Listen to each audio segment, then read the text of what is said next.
আসসালামু আলাইকুম। দেখেন আমার ছোট ভাইয়েরা কৃষকেরা তারা মাটিকে কীভাবে বাইরেতেছে, মাটিটা গুঁড়া করে সাইরা তারপরে এটাকে মালচিং ফিল্ম দিয়ে ডাইখা সাইরা তারপরে এখানে হাইব্রিড জাতের মরিচ লাগানো হবে। এখানে কি কুয়াশা করতেছে, হঠাৎ করে এখন 5 মিনিটের মধ্যে দেখেন কি কুয়াশা আইতেছেন, কিছুই দেখা যায় না, শুধু কুয়াশা আর কুয়াশা, চারিদিকে শুধু কুয়াশা। দেখেন কিভাবে তারা ব্যাট তৈরি করতেছে। আসসালামু আলাইকুম ভাই, আপনারা ভালো আছেন?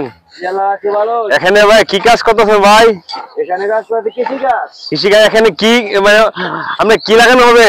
মরিচ মরিচ না, এগুলি কি আপনি হাইব্রিড মরিচ নাকি না লোকাল মরিচ? হাইব্রিড আচ্ছা আচ্ছা, তাহলে এখানে আসলে এসব মানে এইসব কাগজ দিয়ে তো কোনোদিন দেখলাম না কৃষি কাজ করতে, এখন হঠাৎ করে এগুলি কেন? জি জি, এটা হলো আপনার এই আবিষ্কার তৈরি হচ্ছে, ফলন ভালো হয়, ফলন বেশি বেশি হয়, পোকামাকড় হয় নাই। আচ্ছা আচ্ছা আচ্ছা, ঠিক আছে। তাহলে আসলে এই জিনিসটা আসলে ভালো না। আসলে আমাদের গ্রামের কৃষকেরা আসলে সবসময় তারা তো মানে প্রাচীনকালে যে সব কৃষিকাজ করতো এগুলি ছিল না। এখন আধুনিক স্মার্ট কৃষির মাধ্যমে তারা এখন জমিতে মালচিং ফিল্মের মাধ্যমে তারা এখন সবজি চাষ করবে এবং মরিচ চাষ করতেছে। আমাদের গ্রামের আসাদ ভাই উনি আসলে একটা উদ্যোগ নিয়েছে যাতে জমিতে আগাছা সব কম হয় এবং ফলন বেশি হয়, সেই দিকটা খেয়াল করে তারা এই মরিচ চাষের জন্য তারা মালচিং ফিল্ম নিয়ে আসে আর কি। এখন আপনাদেরকে দেখাইতেছি যে দেখেন আসলে এখন গ্রামগঞ্জে এগুলি আমরা ছড়া মানে এই যে প্রযুক্তিরা এগুলি আপনি ছড়া গেছে সব এলাকাতে, এখন একজনের দেখা দেখি সবাই এগুলি করতেছে। আসলে ভাই আপনারা এখানে কতদিন কাজ করতেছেন? আমরা 1 সপ্তাহ। আসলে এই কাজগুলি কি ব্যাট তৈরি করতে বেশি সময় লাগে নাকি? ব্যাট তৈরি করতে সময় লাগে, প্রথম সময় লাগে, তখন করার পরে আর কোনো সময় লাগে না। আচ্ছা আচ্ছা, তখন মানে আপনার যখন মানে প্রথম অবস্থায় এগুলি সময় একটু বেশি লাগে নাকি, খরচ একটু বেশি লাগে? জি জি, খরচ বেশি লাগে। পরবর্তী কি খরচ বেশি আছে? না না না, পরেতে আপনার যা ওভার খরচ ফার্স্ট টাইমে হবে, সেকেন্ড টাইমে কোনো খরচ হবে না। আচ্ছা, ফার্স্ট টাইমে তো যা যে ময়লাগুলো ছিল সবগুলো তো ক্লিন করে ফেলছি। আর এখন আমি আপনাদেরকে দেখাবো কিভাবে মাটিতে মালচিং ফিল্ম মানে স্থাপন করতেছে। আস্তে আস্তে রোলটাকে সুন্দরভাবে মাটি দিয়ে চাপাই দিয়া দুই পাশ দিয়ে মাটি দিতেছে এভাবে।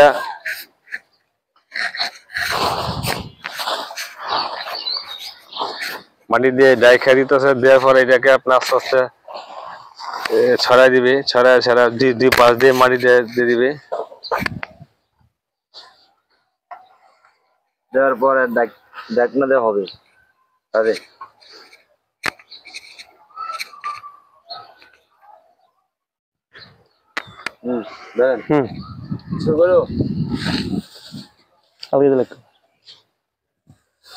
দেখেন কিভাবে মালচিংটা মাটির বেডের উপরে আপনি দিতেছে, এভাবে টাইনা সেটা রোলটা টাইনা সোজা করে দিবে, দিয়ে তারপরে দুই সাইড দিয়ে মাটি দিয়ে রেখে দিবে।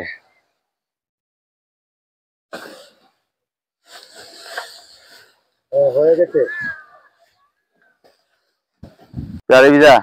আসসালামু আলাইকুম ভাই। ওয়ালাইকুম সালাম। আপনারা ভালো আছেন? জি আল্লাহ আছে ভালো। এখানে আপনারা কি করতেছেন ভাই? এখানে ভাই আমরা মরিচ লাগাইতাছি। ও আচ্ছা, এগুলো আপনি কি মরিচ? এটা হচ্ছে হাইব্রিড মরিচ। আচ্ছা, হাইব্রিড এছাড়া আপনার কোথা থেকে আনছে? নসুন্দি কইটাপাড়া থেকে, ব্রাহ্মণবাড়িয়া কইটাপাড়া থেকে। আচ্ছা ঠিক আছে, তাহলে এগুলি দাম কত পড়ছে? একটা সারা কত করে পড়ছে? একটা সারা পড়ছে 2 টাকা 70 পয়সা। ও আচ্ছা আচ্ছা, তাহলে এই চারাগুলি আপনার কত হাজার চারা আনছে এই ক্ষেত্রে লেগে? এক্ষেত্রে চারা আনছে 1800 চারা। এখানে আপনি কতটুকু জায়গা জমিটা হয়েছে 10 শতাংশ। ও আচ্ছা আচ্ছা, 10 শতাংশ না? আচ্ছা ঠিক আছে, তাহলে এখন এইভাবে যারা লাগাইতেছেন আপনারা কি আরো আগে লাগাইছেন? আরো আগে লাগাইছি না, নতুন আবিষ্কার। ও আচ্ছা আচ্ছা, তাহলে এখন নতুন লাগাইতেছেন নাকি? আমাদের এলাকা আর কোন কৃষক এগুলি লাগাইছে না? না না, আমরাই প্রথম। ও তাহলে এইভাবে করতে পারলে কি চাষ করতে পারলে কি মরিচ কি ফলন বেশি হবো? যদি আল্লাহ যদি দেয় ভালো ফলন হয় তাহলে মনে করো ভালো হবে, আবার আমরা যদি কারো লাগাবো। আচ্ছা, এইভাবে লাগার কারণটা কি? এভাবে মানে মালচিং দিয়ে, মালচিং কাগজ দিয়ে ডাইকে লাগা, এভাবে হচ্ছে কারণটা কি? এবার এটা হচ্ছে মনে করেন এক নম্বর হচ্ছে বন তো হইতো না, দ্বিতীয় হচ্ছে মেঘ বৃষ্টি নষ্ট হইতো না, আর তৃতীয় হচ্ছে এটার মধ্যে নষ্ট ফলন তো ভালো হবে। আচ্ছা আচ্ছা, তাহলে এইভাবে লাগাইলে আমরা উত্তম আর কি, ভালো না? জি, এই ফসল দিয়ে ফলন বেশি হবে, রোগবালা থেকে রেহাই পাবে, পোকামাকড় কম দেবে নাকি? জি। আচ্ছা, তাহলে আমাদের যে এই যে মালচিং দিয়ে লাগাইতেছেন, এগুলি কি খরচ বেশি না কম? এগুলি খরচ এখন বর্তমান খরচ বেশি, পরে খরচ কম হবে। ও আচ্ছা আচ্ছা, তাহলে এখন কি এই চারা লাগায় কি চারা গুলিত কি পানি দিতে হবে? পানি দিতে হবে, দৈনিক 2 বার করে দিই প্রতিদিন। ও আচ্ছা আচ্ছা, তাহলে পানি দিতে হবে না প্রতিদিন 2 বার। ও, 1 সপ্তাহ পর্যন্ত। 1 সপ্তাহ দিলে পরে গাছ সামনে যেতে ঠিক হয়ে যাবো, চেয়ে যাবো। আচ্ছা, তাহলে এখন কি আজকে কি লাগা শেষ করবেন? আজকে লাগা শেষ করতে কি না, শেষ করতে যেত না, তবে কাছে যাবো গা। তাহলে দর্শক, আমি আপনাদেরকে প্রথমে দেখাইছিলাম আমার ভাইরা এই ক্ষেতের মাঝে কিভাবে ব্যাট করতে হয়, এগুলি তারা মাটি বাইরে বাইরে মাটিকে ঘোরা করে এগুলি তারা ব্যাট তৈরি করছে, ব্যাট তৈরি করার পরে মালচিং ফিল্ম দিয়ে ডাকছে, ডাকার পরে এখন তারা সর্বশেষ পর্যায়ে হচ্ছে তারা মরিচের চারাগুলি এখন তারা জমিতে রোপণ করতেছে আর কি। এই হলো সর্বশেষ পরিস্থিতি আপনাদেরকে দেখাইতেছি। তারপরে আবার যখন একটু বড় হবে তখন আমি আপনাদেরকে দেখাবো আসলে গাছগুলি কিরকম হয়, কতটুকু বড় হয়েছে, কেমন তার কালার এবং কিরকম দেখা যায়, এগুলি আপনাদেরকে আমি দেখাবো। আমাদের সাথে থাকবেন। দেখো।